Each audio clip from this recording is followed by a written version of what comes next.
crafty friends, this is Jen from Katahdin Krafts for the Not Too Shabby Shop today. For my Slimline card today, I am playing with Papery Ink's Moose Wonderful. I thought that these were super cute little stamps, and I live in northern Maine, and I am definitely in moose country. I believe I looked up the fact once and that there are 33,000 moose in Maine. I could be wrong, but I'm pretty sure that that's what I looked up. So they are pretty neat, and I do see them often. Of course, it always is scary when you see them on the highway. But anyway, moving on to our project today, I went ahead and stamped out all my images with my Misty stamping tool, and then I cut them out with my brother's Scan and Cut.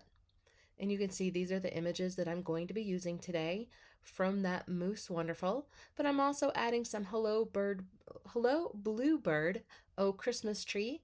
I like that little tree and then the little ornaments. And there are all sorts of details on this that you can decorate the tree with. I am going to use the star and some of those presents.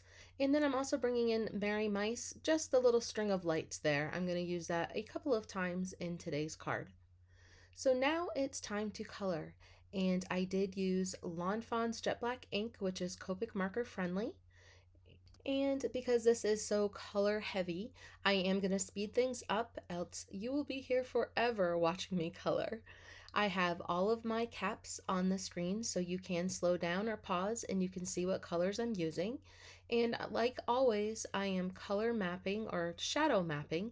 First, I lay down my light color where I'm going to be placing my dark color.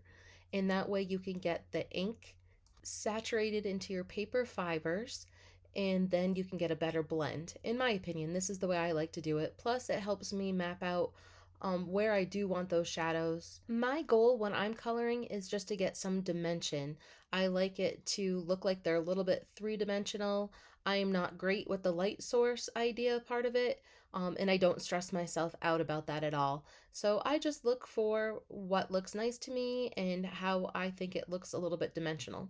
So now I'm going to move right into that Christmas tree, and I'm going to do the same thing. I'm going to use my light marker, then I'm going to go with my mid-tone, and then I'm going to put the darker on top, and then I'm going to go back over it all again with my light marker.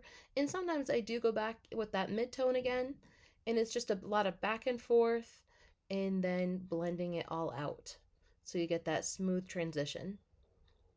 And I find this very satisfying. I love to color. I love making little card scenes. I haven't been able to do this as much as I've wanted to lately. I feel like 2020, we all kind of stopped. And then 2021, I had to do everything from 2020. That's what I feel like. It's been like double busy. I don't know. Is that just me? Or does everybody else feel like this year has gone really actually quite fast and has just been super busy? Or maybe it's just because we didn't do something like anything for a while. But anyway, so I'm using some really nice bright colors for all of these Christmas ornaments and Christmas light bulbs. I like to use the bright, and then I was trying that Y25 as you can see, and that was not bright enough for me, so I went back with one of those pretty fluorescent colors.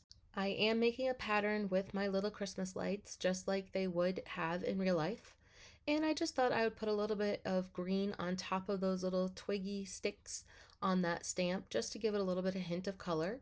And I'm attempting to make kind of like a buffalo plaid scarf for my little moose over here. I love everything and anything buffalo plaid.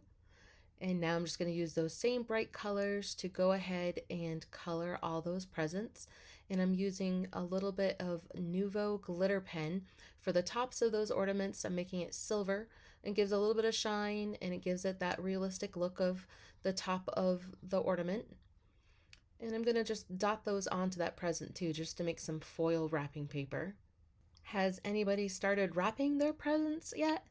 I have not. My daughter has, and she's got a little Christmas tree in her room all full of presents underneath for basically for the animals, but they're all done and looking pretty. I actually haven't even started decorating yet for Christmas, and I'm kind of behind my normal schedule, but I'll get there. Next, we are going to work on our sky background. Now, I'm using a 9x4 piece of cardstock here for my Slimline card. That is my favorite size of Slimline. I love all the extra real estate that I get on there to make my scenes. I'm using broken china oxide ink to blend onto the sky, just a very simple sky, just one color, because I'm going to be putting some layer of that stencil and the glitter gel, the glitz gel from Gina K, and that's going to add a lot of dimension and a lot of shine and just a lot of busy to the sky. So I wanted to keep it pretty simple. Now I'm going to mask off because it is a slimline card and I have to just be a little bit creative with my placement. So I'm just going to mask off a little bit of that section so I don't get a hard spot or a hard line when I'm putting on the glitz glitter gel. And this is in white. And I haven't used this for a little bit, as you can see, but it's definitely usable. I just had to mix it up a little bit. And I have a spatula and I'm going to basically frost it onto my stencil. That's what I feel like. I'm frosting it on there. And I'm just making sure I get it into all the little grooves.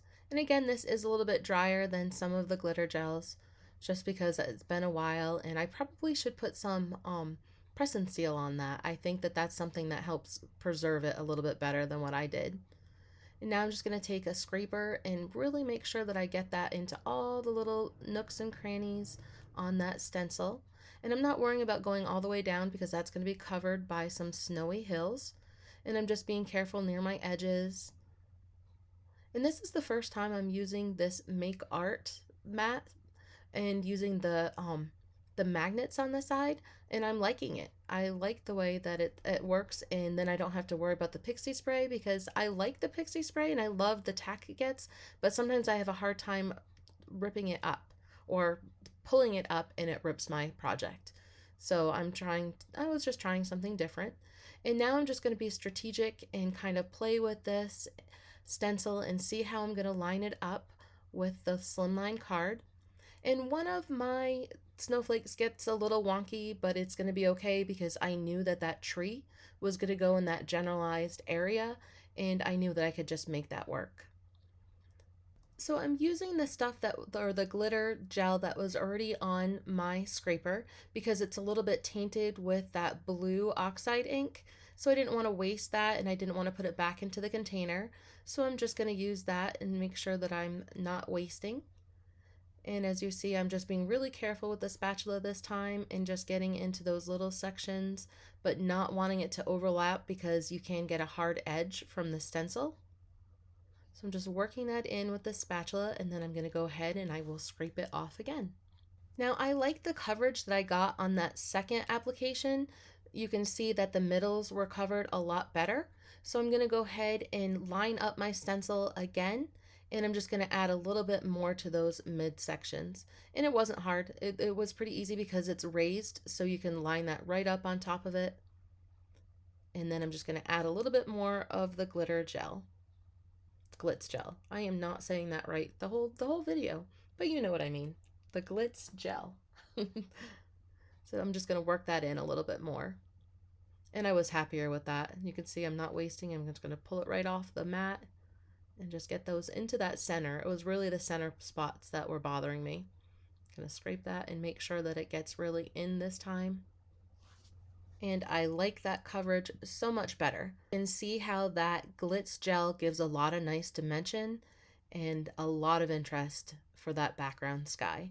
So now I'm going to set that aside because it does take a little bit to dry, just a couple hours. And I forgot to color in my little birds earlier. So I'm going to go back and color those cute little birds in. Again, I was going for bright colors. I thought yellow would be nice, and there wasn't a whole lot of yellow yet in the card. And this would balance out the little bit of yellow in the ornaments and in the star. And get those little beaks, and then just the complementary color to yellow is blue. So I thought that I would go with that for the little earmuffs. Now there was a little bit of overhang of that gel on the edges, so I'm just going to snip that off, clean it up a little bit, and now we're going to make our snowy hills. I cut another piece of cardstock 9x4, and then I used Lawn Fawn's Slimline Stitched Hillside Border to cut 3 different sections. And I'm just going to layer this. And as you can see, I'm just putting my liquid adhesive on the bottom edges. And that way I can still put things underneath. I can slide my images underneath, and then I could tack that down later if I want. And then I wanted some more dimension and layers on this card, so I'm popping up that bottom hill or snowdrifts maybe. I think it's more like snowdrifts, right? We have actually had a couple times of waking up to a winter wonderland. Not a lot, but a couple inches, and I don't want it. Okay, I'll take it on Christmas Eve, and then I want it gone. Okay, now we have to assemble our card.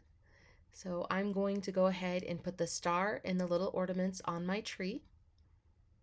And when I place the tree on my card, I am going to make sure that that one little wonky snowflake that I didn't like is going to be covered, so I didn't have to worry about that. And now I'm just playing around with the balance of the card, and I wove those little Christmas lights from Hello Bird Bluebird. I'm definitely having trouble with that word today too, into that little moose, so it looks like he's all tangled up in those. And then I'm going to pop him up for even more dimension. Lots of layers on this card, which I really like doing with my scenes.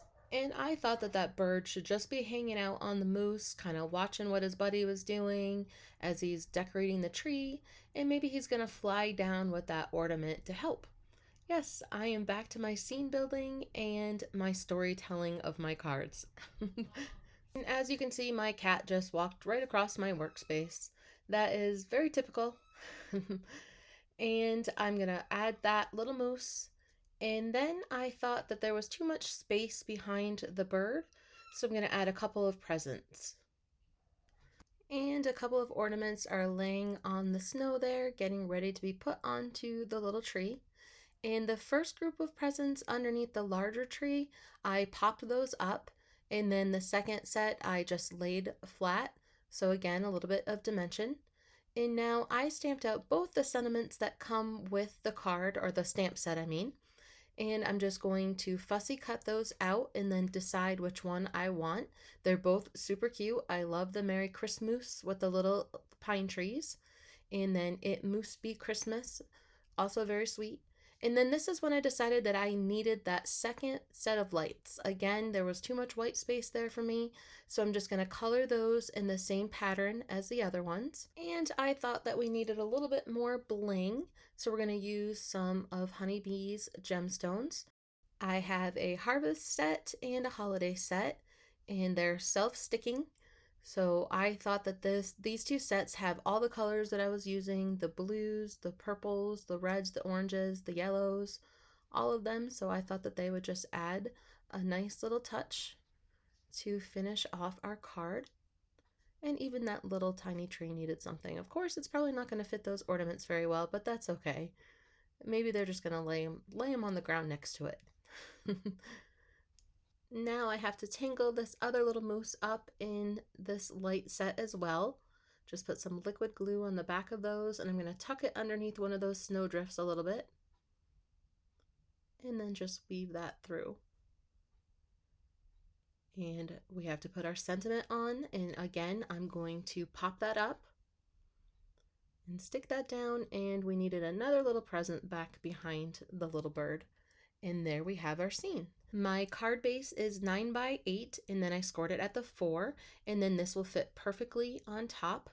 And we're going to put a little surprise inside the card. I have a 4th moose from that set, and it was already colored up, so I'm just going to go ahead and add that. And on video, I forgot to use my clear Wink Stella pen, but I do go back and use that on all of the ornaments and the presents, or the bows on the presents. And right now I'm just putting a little bit of a shine mark on all the lights and the ornaments and the little earmuffs and again the present bows, just for a little bit more detail. And then the white of the eyes on the moose, I just did a little dot on each of those. And again, it's just all about those little details. Thank you very much for crafting with me again today. I will have the Not Too Shabby Shop linked below, And she is having an amazing Black Friday sale that's already begun. So make sure you go and check that out. You will not be disappointed. There is a wide variety of companies represented at the Not Too Shabby Shop, along with their own original content, which is super fun. Again, this is Jen from Katahdin Krafts, and I appreciate you being here. Thank you. Happy crafting.